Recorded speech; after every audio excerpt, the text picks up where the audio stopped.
My hands trembled as I emptied my pill organizer onto my desk, heart pounding. Something wasn't right. The small white tablets looked different, slightly larger, more powdery. After taking them for 6 years, I knew exactly how my heart medication should look. Sandra, I called out, trying to keep my voice steady. Have you seen my prescription bottle? My stepmother appeared in the doorway, perfectly manicured and wearing her usual condescending smile. Oh, I reorganized your medications yesterday. You really shouldn't leave them scattered everywhere. I'm Emily Chen, 28, and I've lived with a rare heart condition since I was diagnosed at 22. The medication I take twice daily keeps my heart rhythm stable and quite literally keeps me alive. Sandra married my dad 2 years ago, and since then, she's made it her mission to fix everything about me, including what she calls my supposed medical issues. These pills look different, I said, holding them up. Where's my original bottle? Sandra rolled her eyes. They're the same thing, just a different brand. I transferred them to a better container. You're always so anxious about everything. My stomach dropped. You switched my medication, without telling me. Stop being so dramatic, she sneered. It's all in your head anyway. Your father and I have discussed this, Matthias. You're too dependent on these pills. It's probably just anxiety. I stared at her in disbelief. Sandra, I have a documented heart condition. My cardiologist is making a fortune off your hypochondria, she interrupted. Trust me, Emily. A good yoga routine and some positive thinking will do more for you than these expensive medications. My hands were shaking harder now. I'd already taken 2 doses of whatever she'd given me, and my chest felt tight. Where is my original medication? I threw it out, she said casually, examining her nails. Those chemicals were just making you worse. You'll thank me later. I grabbed my phone, ready to call my doctor, but Sandra's hand shot out and snatched it away. No more enabling your paranoia. Your father agrees with me on this. Dad knows about this. I felt betrayed. My father had always supported my medical care before Sandra. He wants you to be stronger, less dependent. We both do. Her voice dripped with false concern. Now get ready for work. You're going to be late. I worked as an accountant at a large firm downtown, a job that required focus and attention to detail.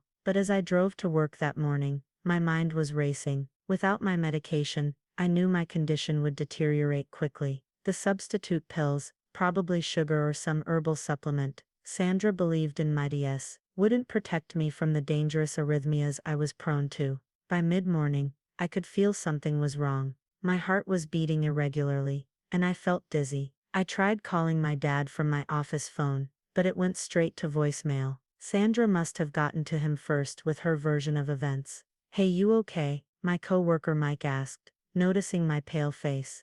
You don't look so good. I'm fine, I lied, not wanting to cause a scene. But I wasn't fine. The room was starting to spin, and my chest felt like it was being squeezed in a vice. I needed help, but Sandra had my phone. My backup medication was in my apartment, but that was a 30-minute drive away. As I stood up to tell my supervisor I needed to leave, the world tilted sharply. The last thing I heard was Mike shouting my name, as the floor rushed up to meet me. Then everything went black. I later learned that my collapse triggered a flurry of activity in the office. Someone called 911, while Mike, who thankfully knew about my heart condition, told the paramedics about my medication. But when they checked my pill organizer, they found nothing but sugar pills, exactly as I'd suspected. As consciousness faded in and out during the ambulance ride, one thought kept circulating through my mind. Sandra had finally gone too far. This wasn't just controlling behavior anymore. This was attempted murder. The EMTs worked frantically to stabilize my heart rhythm as we raced toward the hospital. Through the haze of emergency medications and oxygen masks, I heard one of them say something that would change everything. Document everything. This wasn't an accident. I didn't know it then, but my collapse at work was just the beginning. Sandra's carefully crafted image of a caring stepmother was about to unravel, and the truth would shock everyone, especially my father. The steady beep of the heart monitor was the first thing I heard when I regained consciousness in the ICU. Through blurred vision, I saw my father sitting beside my bed, his face ashen and aged by worry. Sandra wasn't there, a small mercy. Emily, baby, I'm so sorry. Dad's voice cracked. I had no idea. She told me she was just helping you organize your medications. I never thought. I tried to speak, but the oxygen mask made it difficult. A nurse noticed I was awake and quickly entered the room, followed by Dr. Martinez, my cardiologist of 6 years. The look on his face was one of controlled fury. Mr. Thompson, Dr. Martinez addressed my father. We need to discuss what happened. The pills we found in Emily's organizer were simple sugar tablets. Stopping her medication abruptly could have killed her. In fact, it nearly did.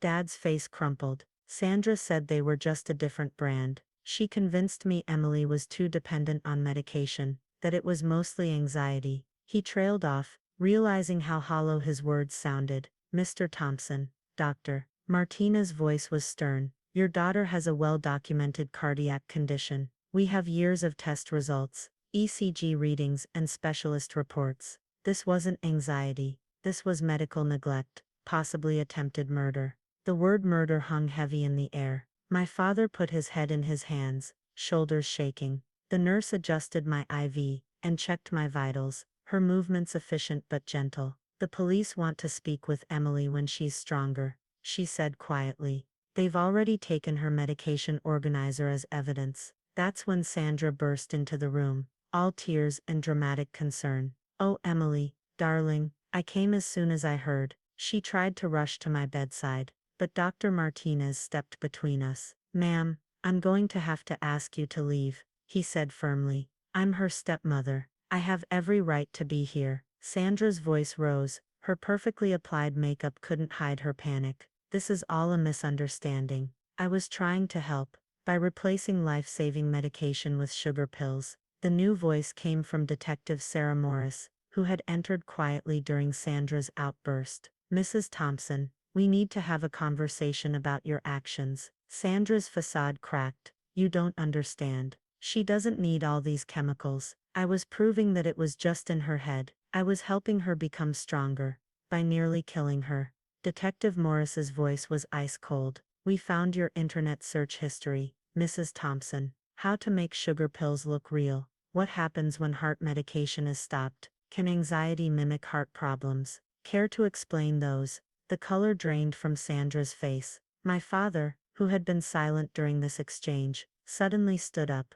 Get out, he said to Sandra, his voice shaking with rage. Get out of this room. Get out of my house. Get out of our lives. David, please, Sandra pleaded, reaching for him. I did it for us. She's been manipulating you with this illness, making you spend all that money on doctors and medication. I was proving she doesn't need it. Security doctor, Martinez called out, and within moments 2 hospital security guards appeared. Please escort this woman out. She's not authorized to be here. As they led Sandra away, her carefully constructed mask finally shattered completely. She's faking it, she screamed. She's always been faking it. I was proving it. The detective stayed behind, tablet in hand. Emily, when you're feeling stronger, we'll need your statement. We've already spoken with your coworkers, who witnessed your collapse, and we have the security footage from your office. Your stepmother's actions show clear premeditation. I nodded weakly, exhausted by the drama, but relieved that the truth was finally out. My father hadn't left my side, his hand gripping mine like he was afraid I'd disappear. I'll never forgive myself, he whispered. I should have seen through her lies, should have protected you. Dr. Martinez checked my latest readings. Your heart rhythm is stabilizing now that we've got you back on the correct medication. But Emily, you'll need to stay here for at least a week for monitoring. What happened to you? The abrupt cessation of your medication could have caused permanent damage. The severity of what Sandra had done was still sinking in. She hadn't just dismissed my illness. She had actively tried to prove it wasn't real, even if that proof might have killed me. The thought made my heart monitor spike slightly. Rest now, the nurse said, adjusting my medication. You're safe here. As I drifted off to sleep, I heard Detective Morris talking quietly with my father about restraining orders and criminal charges. The last thing I remembered was Dad kissing my forehead, whispering, I'll make this right, baby. I promise. But we all knew something couldn't be made right. Trust once broken is like a shattered mirror. You can piece it back together, but you'll always see the cracks. 3 months after my near-death experience, I sat in the courtroom, watching Sandra plead guilty to charges of attempted manslaughter and medical neglect. She looked different now. Her perfect appearance had crumbled, replaced by dark circles under her eyes and unkempt hair. My father sat beside me, his hand steady on my arm, as we listened to the prosecutor present evidence. Your Honor, the prosecutor began, Mrs. Thompson's actions weren't just negligent, they were calculated. We have evidence of extensive online research about stopping heart medication, multiple purchases of materials to create fake pills, and documented attempts to isolate the victim from medical care. The judge reviewed the evidence photos, my original medication found in Sandra's trash, the sugar pills she'd crafted to look similar, and printouts of her disturbing internet searches. Each piece told the story of a woman so determined to prove me a liar, that she was willing to risk my life. Sandra's attorney tried to paint her actions as misguided concern, claiming she truly believed she was helping me overcome what she thought was an anxiety disorder. But the evidence told a different story. The defendant didn't just replace the medication. Detective Morris testified. She actively prevented the victim from seeking help when symptoms appeared. She took her phone, convinced her father it was all psychological, and continued this deception even after Miss Thompson collapsed at work. When it was Sandra's turn to speak, she turned to face me, tears streaming down her face. Emily, I never meant to hurt you. I just wanted our family to be normal, without all these medical issues complicating everything. Normal? I found myself speaking up, surprising everyone including myself. I almost died because of your twisted idea of normal. The judge cleared her throat. Mrs. Thompson, your actions show a disturbing pattern of control and disregard for human life. This court sentences you to 8 years in state prison, with mandatory psychological counseling. As they led Sandra away, I felt no satisfaction, only relief that this chapter of our lives was finally closing. Outside the courthouse, reporters waited with cameras and questions. My father shielded me from their view, hurrying me to the car, but one question caught my attention. Mr. Thompson, how did you not notice your wife tampering with your daughter's medication? Dad stopped, turned, and addressed them directly. I failed my daughter by trusting the wrong person. It's something I'll regret for the rest of my life. But now my only focus is helping Emily heal and rebuilding our relationship. The healing process wasn't just physical.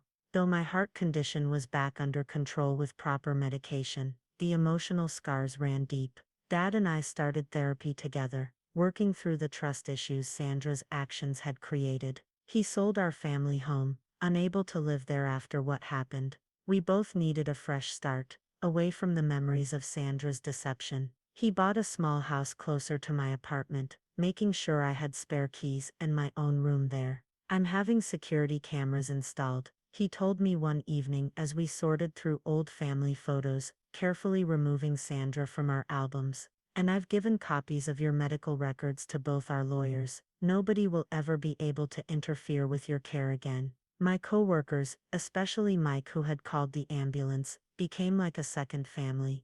They set up a buddy system at work, making sure someone always knew where I was, and had access to my emergency contacts. What Sandra had done affected more than just me. It showed everyone how vulnerable we can be to those we trust. 6 months after the trial, I received a letter from Sandra's counselor in prison. Sandra wanted to apologize, to explain herself. I stared at the unopened letter for days before finally deciding to burn it. Some explanations aren't worth hearing. Today I wear a medical alert bracelet that can't be removed without breaking it, and my medications are kept in a fingerprint-locked safe. Some might call it paranoid, but nearly dying because of someone's twisted beliefs changes you. Dad and I have grown closer through this ordeal. Every Sunday we have dinner together, and he always watches me take my evening medication. Not out of doubt, but as a quiet reminder that he's there, protecting me as he should have before. You know what, Dad? I said during one of these dinners. Sometimes the worst things in life show us who we can really trust.